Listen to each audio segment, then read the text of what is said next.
Good afternoon. Thank you for joining us today. This is Playable Futures in real life. Playable Futures, if you've never heard of it before, is a series of articles and pieces and interviews with gaming industry leaders. You can find them all on gameindustry.biz. And if you've missed them, this is the stuff you've missed out on. So you've missed Sir Ian Livingston talking about the future of entertainment and games combining based upon his lengthy industry in gaming. You've missed Stephen Ma from Tencent talking about hyper-digital realities and what that means for the future of gaming. And you've missed Bukola Akínbár talking about the intersection of education and gaming in Nigeria. I say missed them. They're all still on the website. You can go and look at them right now. They're great. They're genuinely great. And it's thanks to Diva, the agency that I'm from, Yuki and Sumo Group, that these articles have appeared on Game Industry Biz. So check those out. But that's not why we're here. Here, we have got real industry leaders in real life to answer some questions about playable futures. I'm going to ask you each to introduce yourself in about 30 to 60 seconds. We had a warm-up chat, and it went on for a bit. So please keep it short. Please introduce yourself. Try to be fast. My name is Agostino Simonetta, Ago, for everyone. I'm the Chief Game Officer at Thunderful Games, a Swedish-based developer, publisher, investors. My background is indie gaming, and joined the company 9 months ago from Xbox. I still have no idea what I'm going to say. So my name is Gina Jackson. I'm a consultant. I do a lot of stuff around mental health, games production, diversity, and particularly education. I'm a big proponent of apprenticeships and how the games industry needs to use apprenticeships more. Hello, I'm John Clark. I'm the CEO of Curve Games, who are a small, independent British publisher. We employ about 70 people.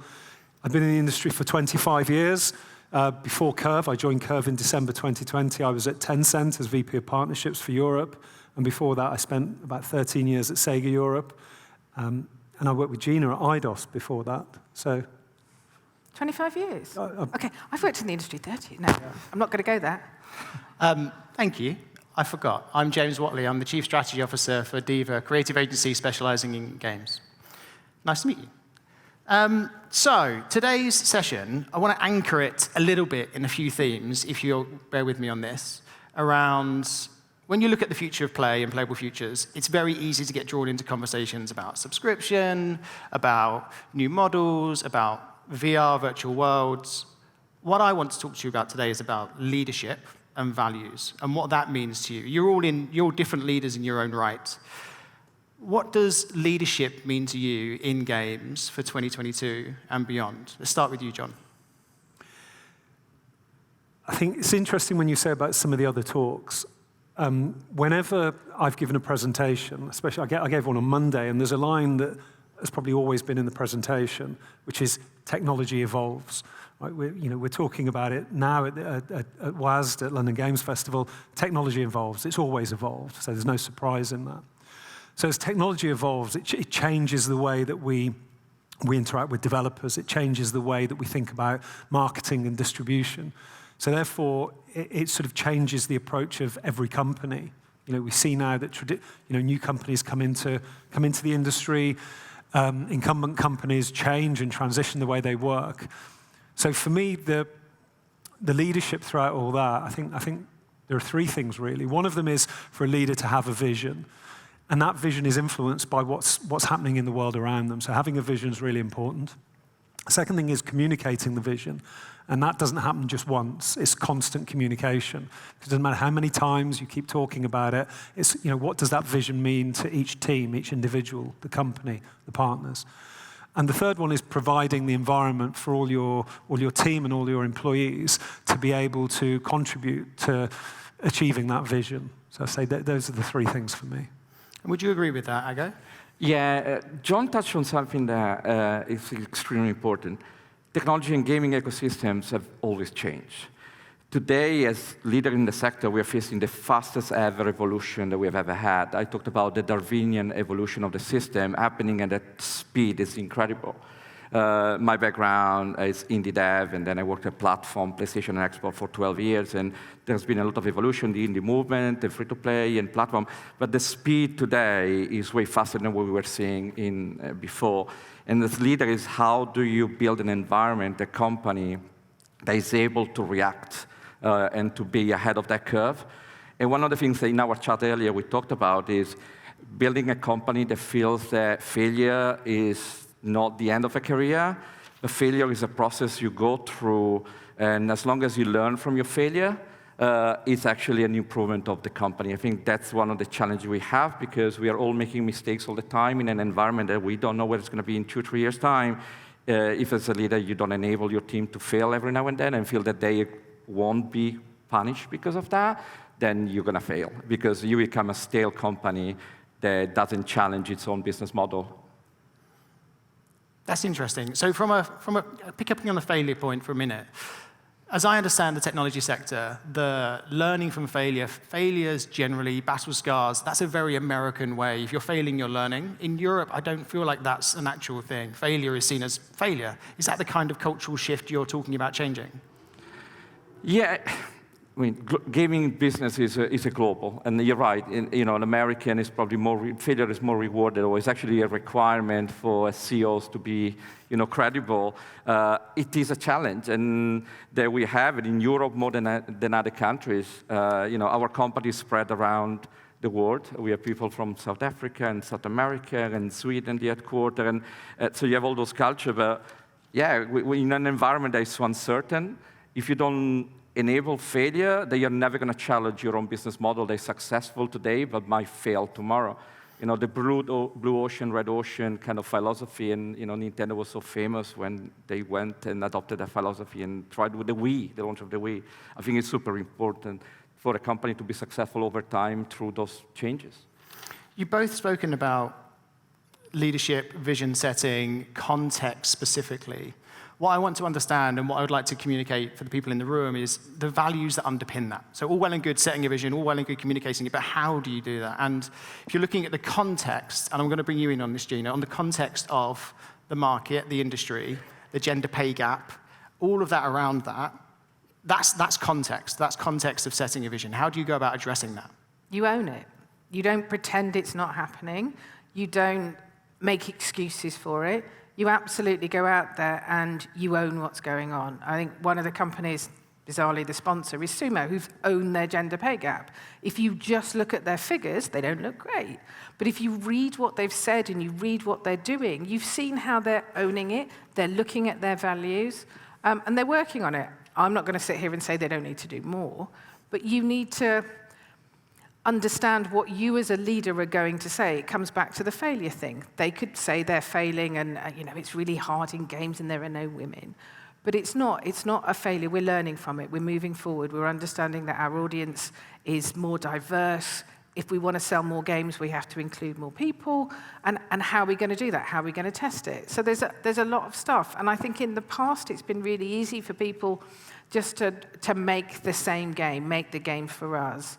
And be happy with that. And I think we need to move away from even the word failure is really quite tough. It's not as successful as we'd like it to be. So how do we make it more successful? And how do we continue to try and make it more successful? Instead of just dumping stuff, you can still learn from it, and you can play around with it. For an industry that makes entertainment and play, often we forget to be playful and experimental about the stuff we're doing. And we just do the same thing over and over again, and we become to be honest, quite dull. So, okay, how's this? On doing the same thing over and over and over again, you can't go a month at the moment without reading about workplace toxicity in games. How do you square that off with trying to be better, trying to bring in new talent, trying to feed in the work required to grow the massive acceleration going on in the industry today? How are you addressing that as leaders in business? I'm going to put you on the spot, John. Sorry, yeah. Put me on the spot.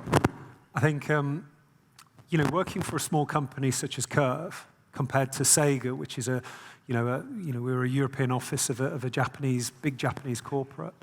There's one thing that we've been able to do at Curve. It comes back to how Gina opened before. Is we can own the business. It means that our actions influence what we do and everybody else around us. And it feels like a startup at Curve. We've gone through quite an interesting transition and really, really sort of strong recruitment drive over the last 12 months. And we want people to come in not to work for Curve, but to shape Curve, to feel as if they own Curve, and they're responsible for making Curve the company that they want to work for, as opposed to a place to come and do a job. And I think that ownership that Gina mentioned is really, really important. It's also really difficult because, it would have been more difficult to do that at Sega. It would have been way more difficult to do that at Tencent. So, providing the environment, we can do that at Curve, but we need everybody to do it at Curve who joins. Would you say the lessons you've learned from Microsoft help you do that at Thunderful? Yeah, more than happy to talk about that. I joined Xbox in 2014, and I left just at the end of June last year. And I think Microsoft in general has been on a great journey, great leadership from Phil Spencer in the gaming, and Satya Nadella. And fair to say, when I joined, my leadership team and the chain was great people, and they looked very different from the chain of command when I left. And the great thing about working in such a big corporate environment where you learn, the resources they have and the opportunity they give you to learn. And I think it's something that we brought over to Thunderful when I joined. And I think value, so we have our mission and our vision. We just published the yearly report, so because we are a listed company, so it's all public what our values are and our vision. And for us, is diversity is the first one, inclusiveness, sustainability, and then two other points of what we call our North Star is we want to be commercially successful and we want to be properly organized. But what I said to the team recently is that the first three are the most important. And there are two angles to look at those values. Is one, there is the moral aspect, the human rights aspect, which should be, for everyone, the number one criteria, right? We need to be diverse because it's the right thing to do. And you want to be inclusive because it's the right thing to do. And sustainability for the environment or for the employees is important. But also we can, and then in the other angle is the commercial. Somebody asked me, well, what would your board or shareholders think about it? If people don't believe in it from a moral point of view, they need to believe in it because company cannot be successful long-term in an evolving ecosystem without doing those things. The landscape out there of people playing our games is not what it used to be 20 years ago. And I said to the team that we cannot be commercially successful, and we cannot be properly organized if we don't do the first three. And final, we control those three. As a leader in the company, as a team, we own it. We can build a diverse company. We can build an inclusive and sustainable company.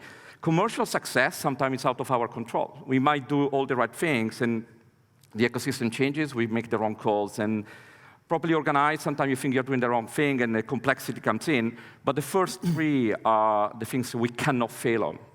Because we control it, we can influence it. Our board is supportive of this, and if I fail as a leader, I feel really bad if I fail on the first three. The other two, I'm happy to accept that. It's fine, but the first three, it's in our control. So I'm going to come back to you on that for a second, but I just want to open this out. So on the commercial point, we were discussing this earlier on, there was a McKinsey report in 2018 which said if you have gender diversity at the top, you're 21% more likely to improve profitability. And if you have ethnic and cultural diversity at the top, that increases to 33%. That's insane. Just by implying and implementing diversity, gender, culturally, yes, you've got 4 white people on the stage telling you this. That's painfully aware. But it can have that kind of difference on your bottom line. On coming back to being diverse, it's all well and good sticking it as a label on the wall. How are you applying that day to day? Are you putting it, for example, in people's annual reviews? It's funny, you seem one of my board members. Cecilia from the board, when I presented this vision, was like, that's all nice and good, but what does it mean? And I only joined 9 months ago, but the idea, those values are meaningless if not part of the lived experience and the team every day. Starting from HR processes, being hiring people, how are those actually implemented in your hiring process, in your review process, in the way you present the games, in the games you create? So effectively, it's a clear understanding of all from the team, and I have somebody at the back there that can confirm or deny, but they need to be part of your day-to-day, your goal, your tasks. Your success as an individual is I delivered my deal, I delivered on time, but if I've done it in in a way they excluded the people around me. There's no being respectable of this value. You still have failed, and as a leader, I fail. So they need to be part of your operation day to day. It's not just a value you aspire to. They need to be implemented in everything the company does. Your experience of consulting with many different companies, how does this kind of leadership sound to you? New, rare, amazing, something to embrace? It sounds quite common these days. Right. I think probably 70% of companies get it and want to do something about it, and there's probably 30% of companies who are fine the way they are because it's working for them today. But as we hit this skills crisis we're in, if you look at Games Jobs Live, there are 2,759 jobs live today, and only 167 of them are for junior roles. And 60% of them have been live for more than a month. So anyone in any company can get up and go somewhere else. And for that commercial reason, I think companies, the 30% who weren't keen on it before, are suddenly going to get keen on it, because if they want to keep their talent, they need to create an environment that people thrive and want to be part of. And as more of those toxic stories come out, people are going, well, hang on, do I want to be part of this? Or if there's not a leader at that organization taking responsibility and changing that, then people will just leave, because they can today. And in a way, that makes my heart sing, because we'll finally show that this industry can be diverse and supportive and brilliant. On that supportive point, it's interesting. I was reading a lot about, these days the focus on mental health as well as physical health. And when you read about games, you read about crunch. I don't know how you can square it off that crunch is a thing when we are supposed to be caring about people's mental health, and let's be honest, physical health while they're crunching. How are you applying rules around crunch in your businesses? Can I just add one comment, maybe to get you out? I was working with, when I was at Safe in Our World, the mental health charity, we were working and doing some research about how consumers feel about companies who make their employees crunch. And we expected people to say, yeah, that's awful, but we'd still buy the game. But actually, from the research we were able to develop, consumers said, actually, if they really understood what people were going through, they probably wouldn't buy the game. Now, that research never came out, and I'd love to see that research done properly. But again, back to that commercial thing, if you go back to companies and go, actually, if you push people to crunch and people get to know that, that's going to impact the commercial stuff of your game, I think we've got a better chance of eradicating it. Yeah, I think that's a really, really good point. I think from our point of view, I think there's a couple of things. One, we're a small team. Two, we're a very fresh team, and we're a transitioning company. And we're trying to sign a lot of games, and we're trying to ship a lot of games. We're working with about 26, 27 different developers, all with different technical capabilities from 11 different countries, different creative capabilities, different characters, different timelines, different milestones. So within that, it creates an incredible variety of pressure points. And it's not just about coming together as teams to work with the developers. It's coming together to work with each other and understand if we belong at the company. Because if we've hired 50 people in about 15 months, that's 50 people that have started a new job. That's 50 people that have left an old job where maybe they felt really, really comfortable. I mean, I spent 13 years at Sega. I know what it was like to go to a new company. It's stressful, regardless of whether or not you think you're doing a good job, regardless of how busy you are. So really, I think there's the recognition that people work hard, a lot of anxiety, a lot of stress is caused, and a lot of impact on mental health. Now, that doesn't solve it. Just to be able to talk about it, it doesn't take it away. You can't just have a conversation and just take everything away. So it's an ongoing process. And I think, for me, it's just continually talk, continually educate yourselves, show progress in those areas. Progress is one of our values, and that relates to a lot of things. And one of them is our understanding of each other, our understanding of how the world changes. And, well-being and mental health seems like quite a new thing, right? We're talking about it way more than we ever did. It's an illness that people can't necessarily relate to because they can't see it. So it makes it really difficult. So we just need to keep talking. Interestingly, someone said to me once, And this probably isn't going to help anything.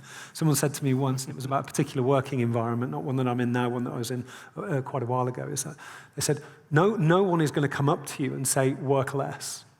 Right? No one's going to walk up to you and say, I can see that you worked 15 hours yesterday. Can you work 8 tomorrow? That's not going to happen. And I think it could happen at Curve. I want to make sure I can create the environment where we can say to our line manager, we can say to ourselves, it's actually okay for me to switch off now. And we know that there's work that needs to be done. We know there's a deadline that needs to be met. But as long as we can provide the platform for communication, and we're not there, hopefully we'll be able to work together. That's another one of our values, to get through it. Yeah. What about you, Ago? A couple of weeks ago at GDC, I gave a talk about something completely different about pitching. And one of the comments I made, I left development because of crunch. So I love development. I started as an India, worked on FIFA and a lot of other products. And I left development, one of the reasons was crunch. It was no longer sustainable to have a normal life. So it's something that has got better over the years. Finally, when we talk about crunch, we talk about in a negative way, when probably some of us in the early days of our careers were in crunch. It was actually lifestyle. We were all younger and very different situation. And kind of people accepted it. It was a given. And it wasn't tolerated. It was normal. That's what you do. You do crunch. And, people my age still, I didn't sleep one night. We did 48 hours without sleeping, and then we crashed. And now, finally, we are in a situation where it's negative, not just for the people in the industry, but then the gamers are looking at it from a negative point of view. I think with the evolution, when we talk about diversity and inclusiveness or crunch, we are on the right trajectory. Whether the right speed of evolution, then is arguably, and it changes from company to company. But finally, we are on the right trajectory. So crunch is not something that's acceptable. And studies are out there that should actually crunch doesn't help anyone. The final product is not better. You don't ship on time. You lose candidate. So I think finally the conversation has the right turn to it. It's a negative and it's accepted. It worked for some companies. We know that there are a lot of companies out there that believe that crunch, and I don't know how sustainable it is. When, Gina, you're right. Today, especially a company like Curve or Thunderful Games, we're at least a company a bit bigger than Curve, but we are not the giants. We can't always compete on monies or the size of the project. You're also competing in values and the lifestyle and the way people feel about your company. So that is going to help the evolution. But let's not kid ourselves. I had a conversation with somebody, the LGF launch on Friday, and I'd not seen her for a long time, but I'd followed her career, and she's doing amazing things. And I said, since I last saw you, I had a baby. I've got a 4-year-old. And she said, that's amazing. And I said, look, don't kid yourself. It's really hard. It's really hard at 48, really hard. But she looked at me and she said, I'm not sure I want to have children because both of us work in the games industry and we both crunch, and I don't think we could do it. That, to me, was just a heartbreaking story. She works in an industry where she's asked to put her career before her family life. And she's thinking that already in her mid-20s. Still today. And there are plenty of companies where that's still the choice you're making. Yeah. The positive thing is that there are companies that now have to compete in the space. If they don't do it because it's right, they have to compete. And then we just changed some of our policies actually to make that decision easier for people. Then people like us, they're smaller, we are competing in that space. People that are bigger, come from Microsoft where the policies were amazing. So there are a lot of companies that there's enough competition that people like your friends have an option to not change career. A lot of my fellow developers from 17 years ago are no longer in gaming. Your friends have an option to go a company like Curve or us or many other companies where it is possible to do that. Not all the companies are like that. None of us are perfect, but there is an opportunity now. But it was the fact that she couldn't see it, and she works for a very, very large company. But it's the mindset that we have to change. We have to keep those conversations going. We have to say, look at what these companies are doing. And interestingly, just to say that, some of the bigger companies are also some of the companies that have got some of the best handbooks that they give out in terms of supporting well-being and diversity as well. that's interesting. We don't have a very good handbook. We're only small. We haven't made it yet. But those two companies that her and her partner work for are both publicly listed companies. Being publicly listed doesn't make you any better. It just makes your quarterly results more visible. And it's important that you do it and not relying just on the reaction of your investors or your board, whether they like it or not. You need to do it because you believe in it, because sometimes some of your shareholders don't mind, or they might not looking into it. You really need to do it because you believe it. Being listed, it just makes scrutiny easier, generally it's on the financials, or when there is a scandal. So I don't think we are any better as a listed company than Curve is because it's private. The leadership team needs to believe it. And I think as a leader, you need to put your neck on the line and do sometimes things that will make your life a bit more difficult or time-consuming. The team knows that there is any problem, they can always come directly to me. If there is anything going on in the company, if they want to change the company, for me it's important they know that if I have ideas, they don't like something, they want to change something, they want to improve what we do, you have that open line of communication, and it's on your neck. I think Eugenia or John, you talk about owning it. Yeah. But I would say we need to encourage people to, when they're looking at a job, not look at the job or just the job. They need to look at the leadership. They need to look at the organization. And that's very difficult for an industry where people are so passion-led. Yeah. They're just looking what's in front of them. I'm going to work on this game. It's going to be amazing. I'm going to be doing this. This is a step forward. Yeah. We need to step back and support people to look at the whole thing. We've got 200, you said 2,759 open jobs? Yep. Women choosing not to have families, a gender pay gap 10% higher than the national average, and toxic workplaces everywhere. We've got an image problem. How do we solve that? We all go quiet. I mean, don't get me wrong. I'm sat on this stage with good company, okay? Yeah. And that's one of our values, by the way, at Diva, good company.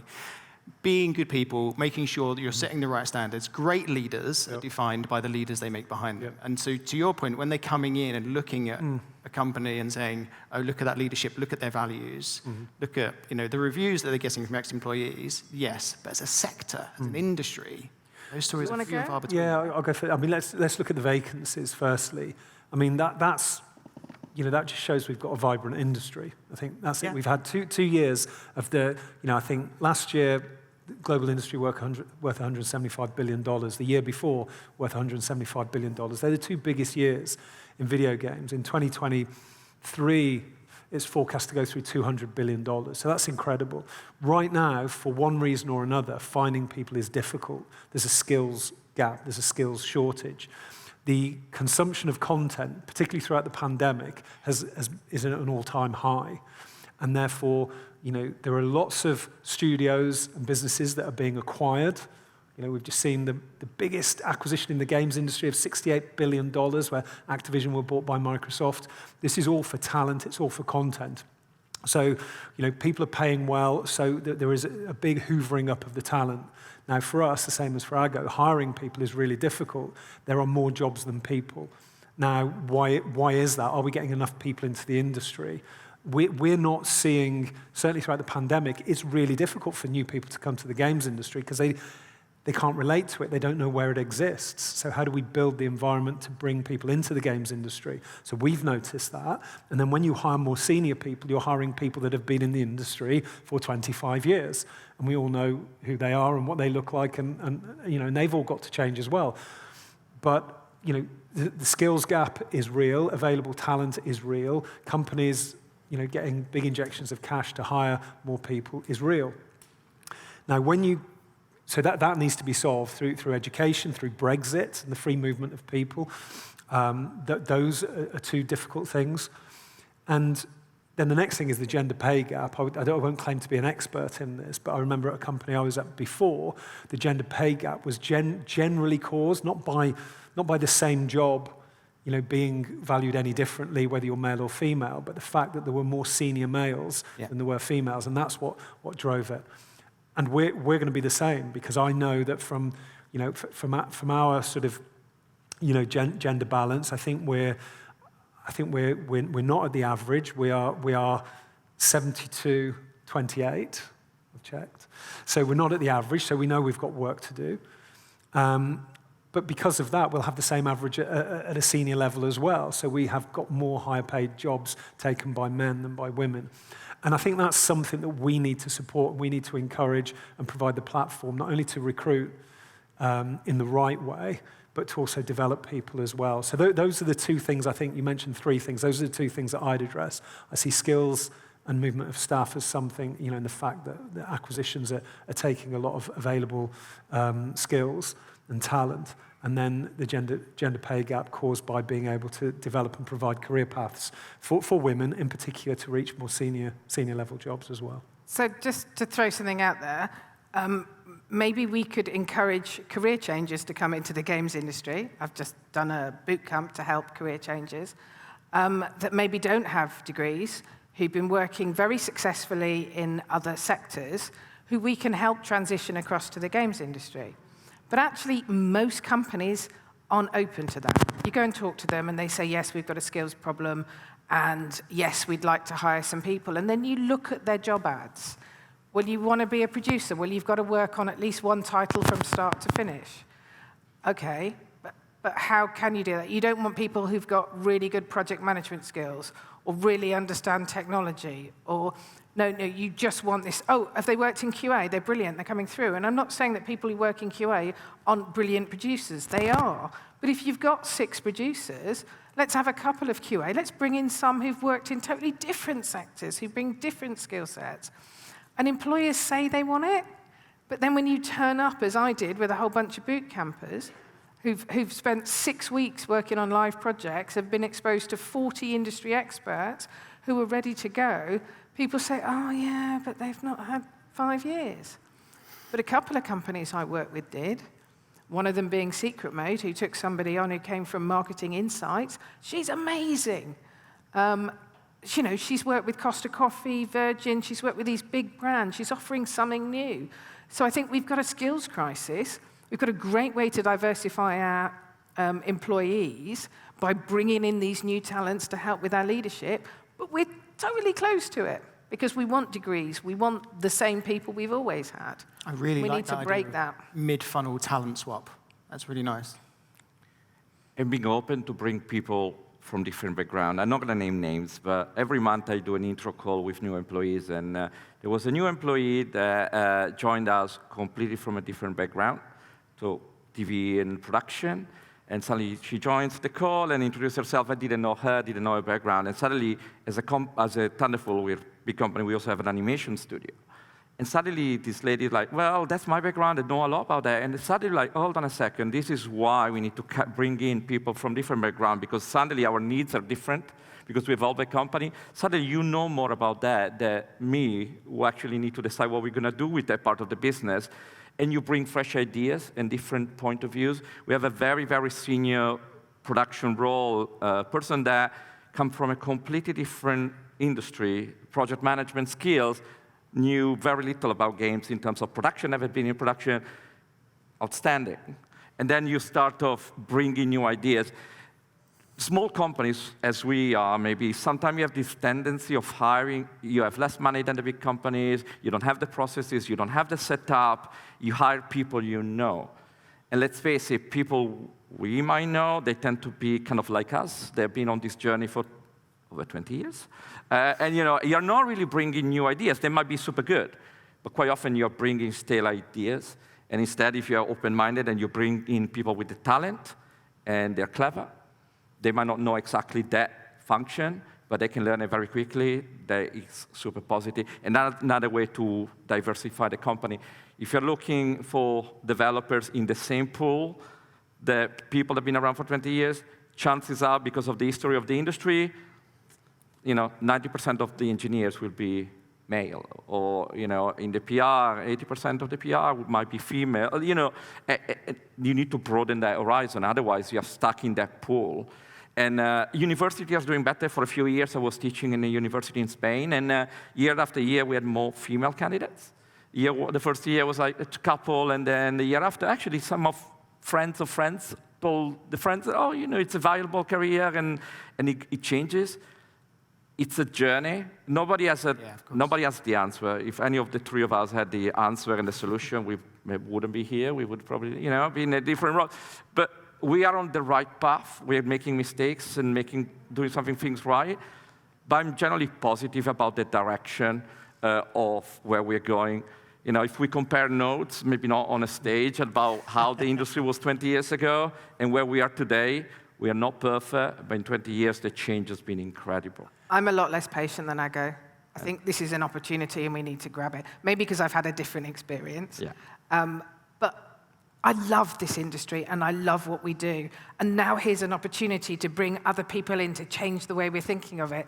And we're like, not really sure. It's a bit of a risk. Well, not having anyone's a bit of a risk. Yeah. Government are giving us loads of money to support apprenticeships.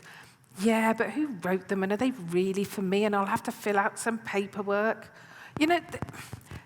People are bending over backwards to help us, and often we don't see it, and we're really insular in our thinking. And it's, how do we break out of this? You're two amazing leaders. How do we break out of it? Do we need to shake it out? Before you answer that, 1 second. We're into the final furlong, so we've got about 5 minutes left. If anybody's got any burning questions, start thinking about raising your hand up. If you've not got the courage to raise your hand up, take the next 5 minutes to build the courage. Because when this finishes, I'm going to open it out to questions. Cool? We cool? Okay, cool. Go. 2 things. One, just a statement. Our new head of people and culture is brand new to the industry, and she's amazing, so that's good. The second one is, I guess it's a question for me as well, is how do we feel that the actual content that we handle, how does that influence the appeal of our industry to, male versus female? So, the reason I ask is if we think about an industry of 3.1 billion global players, we know that well over half of that is going to be on mobile. So is there a gender metric that we would use that could therefore influence the company and people who want to get into careers in the industry? Again, I don't know the answer, I'm just asking the question. And this thought came to me when I was chatting earlier this week, and I hope I don't say anything wrong here, to a friend of mine who's CEO of Star Stable. Their gender balance is, they have more women than men. Now, this is where I'm going to run into the danger that more women like horses than men. I don't know. Is it a sport that is, populated? I don't know if that's the gender thing.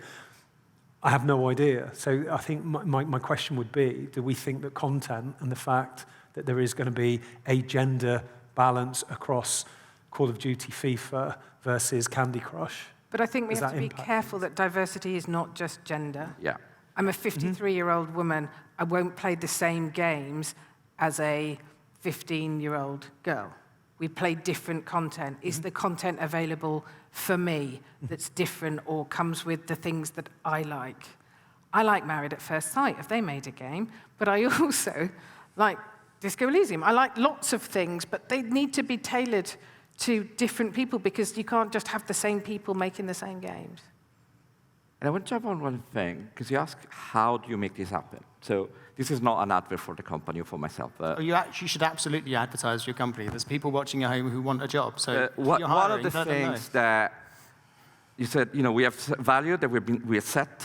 And then, we are about 300 people. We have 9 development studios, publishing investment. We have people all over the world. What we've done is, as the leaders, we have empowered the company to tell us what we need to do. So we just launched a diversity committee. All the companies are part of the group. They have representatives to that. And it's their job, using our values that we built together, to actually tell the leadership team what diversity, inclusiveness, and sustainability means. I'm getting older, I'm not young anymore, and I don't live the experience that maybe my kid here in the front row is living today.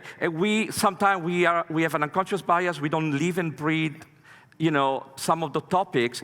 But in my company of 300 people, I have plenty of people that can tell to the leadership team, this is what we need to do.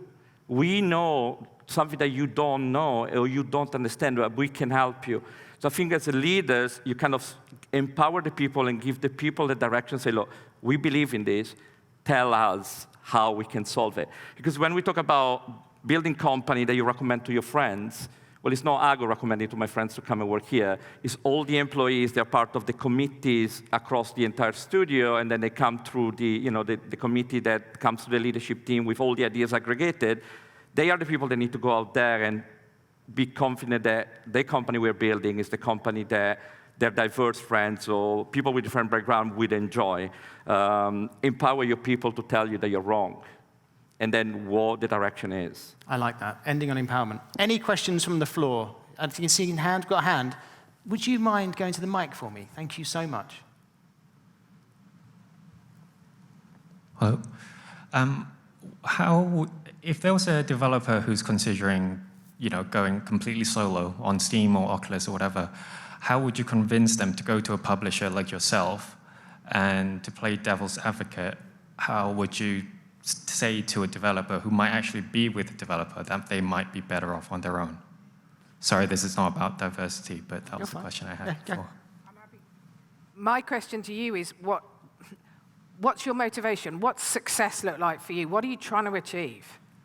Do you want loads of money? Do you want to finish the game? Do you want to finish the game with great mental health? Do you want everyone to know about your game? Which of those things do you want? Because that's going to lead you to the answer. The person who wants to go to the publisher. Okay, I want to jump on it because that was my talk at GDC. It was actually define what you want to achieve, who you are as a person, what your dreams, your goals, your values.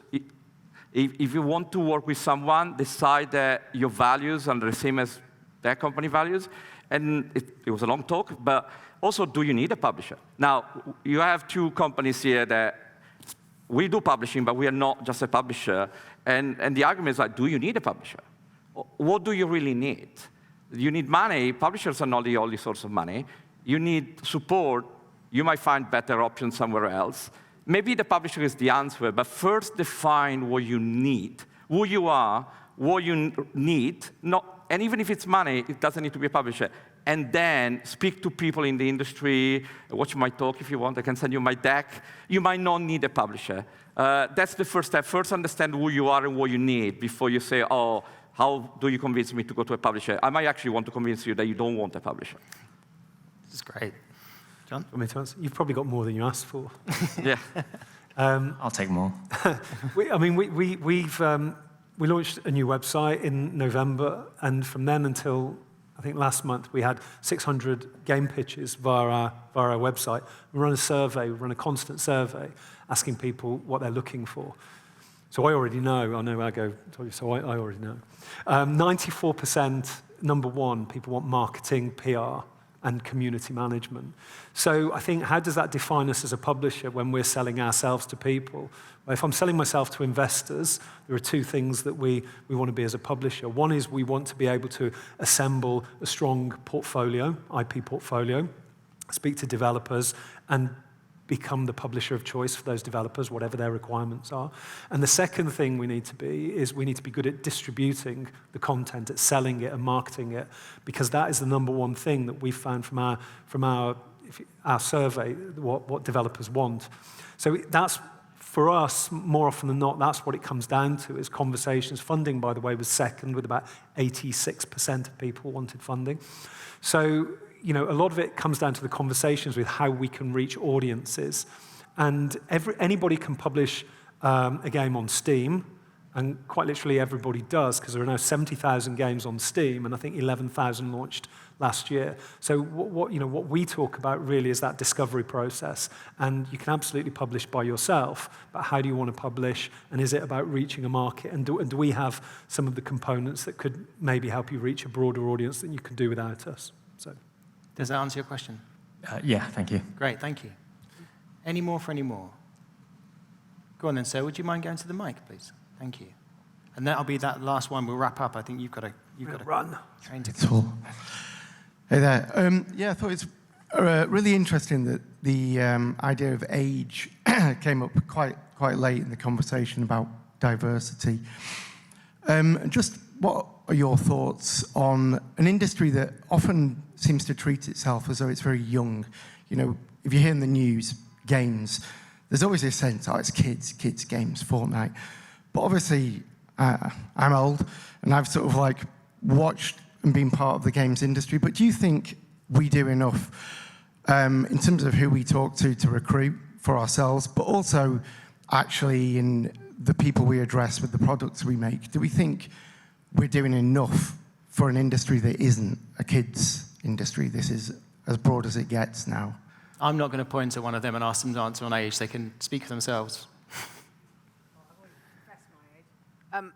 There's been an interesting piece of research done by the Mental Health Foundation, sponsored by Jingle Jam, that looked at games and well-being, but they also looked at the stigmatism of playing games when you're older, and I think a lot of that comes from media coverage, but people were hiding that they were game players because it was embarrassing. It wasn't socially acceptable to play games.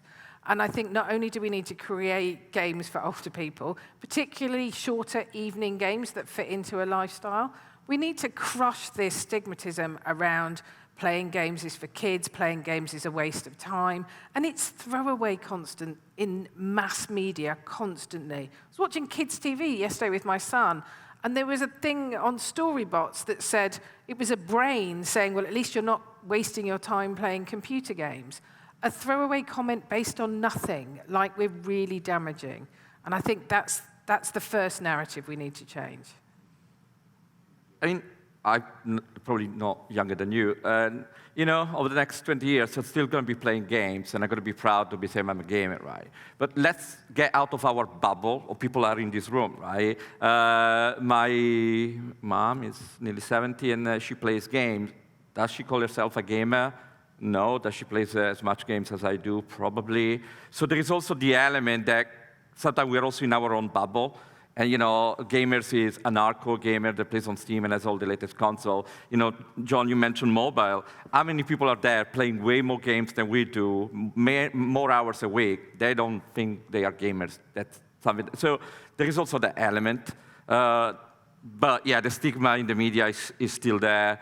You know, gaming is for kids, or, you know, gaming is bad form of entertainment. Watch some TV instead, or do that something else. But I think we are also guilty sometimes, because I'm a gamer because I play on Steam and all the consoles. Like, well, my mom actually is a gamer. She doesn't call herself a gamer, but she plays more than me. To me, it's education and evolution. I joined the industry 25 years ago, and I was the only one of my friends who played games. I met loads of people when I joined the games industry who shared the same interests as me. I still have the same friends. None of them play games. Right? So that's evolution. But my son, I think 100% of his friends play games. My daughter, probably 100% of her friends play games. So I think that's an evolution thing for me. I can't convince any of my friends from 25 years ago to start playing games. They get educated in the positivity of the games industry, not necessarily through what they read, but the behavior of their kids. Okay, that influences them, and all of a sudden they look at my job in a different way. So that probably sounds like a bit of a cop-out as an answer, because unless you've got people in the media who are interested in games, how are you going to convince them to be interested in games? So it's more about, you know, the narrative of being pragmatic about the industry, of how successful it is, and the figures that go out, and the scale of it compared to the movie industry and other entertainment industries, and it's getting people to sort of stand back and listen. And I think, you know, the last 2 years have really increased the profile of the industry, and I think people have seen the positivities of games. You know, when we I'll reference my son again, as you know, parents regularly do. You know, the person who was least impacted when we were self-isolating or isolating at home was my son, because he was staying in touch with his friends in exactly the same way as he had been for the last 6 years. The only thing that had changed is he couldn't go out and play football as much, but that was okay because he spent more time talking to his friends. You know, so I think there's an evolution thing in there as well. Yeah. I'm reminded of, and I'm going to end with this quote, because I think it's a really nice way to finish this. That question's brilliant. You don't ask someone, do you watch movies or do you listen to music? You just ask what kind they like. One day we'll simply ask each other, what kind of games do you play? This day now seems closer than ever. It's one of my favorite quotes about gaming. It's Genova Chen, and it's so on point. And I am heartened when I read that quote, and I've been heartened by the things and the words and the insights I've heard on stage today. So can I have a round of applause for the panel? Ago, Gina, John, thank you. Thank you, everybody.